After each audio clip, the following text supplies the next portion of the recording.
Arestado ang isang miyembro ng LGBTQ community matapos mahuli sa aktong pagbebenta umano ng iligal na droga sa isang bypass operation na isinagawa ng Iloilo City. Sa kasalukuyan, nakakulong na ang suspek sa Iloilo City Police Station at haharap sa kasong paglabag sa Comprehensive Dangerous Drugs Act of 2002 o Republic Act 9165. Yan ang tinutukan ni Patrolwoman Justin May Halyores. Ang miyembro ng LGBTQ community sa isinagawang bypass operation ng Station Drug Enforcement Team ng Iloilo City Police Station 1 sa Sagasa Street, Barangay Santo Rosario, Duran, Iloilo City proper. Nito lamang Sabado, 8 ng Nobyembre taong kasalukuyan. Kinilala ang sospek na si alias Rush, 28 anyos, residente ng Barangay Monica Blumentritt, Iloilo City proper.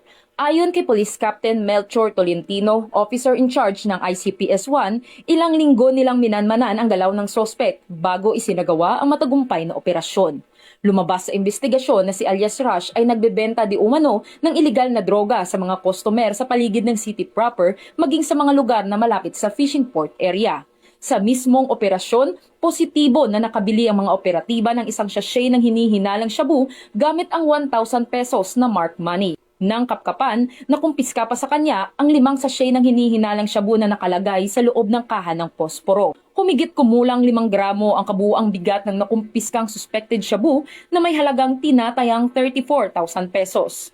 Kasalukuyang nasa kustodiya ng ICPS-1 ang sospek para sa dokumentasyon at haharap sa kasong paglabag sa Republic Act 9165 o ang Comprehensive Dangerous Drugs Act of 2002. Tuloy namang isinusulong ng PNP ang kanilang kampanya laban sa iligal na droga bilang bahagi ng kanilang layuning mapanatili ang mas ligtas at mapayapang Iloilo City alinsunod sa kanilang adhikaing bagong PNP para sa bagong Pilipinas, serbisyong mabilis, tapat at nararamdaman.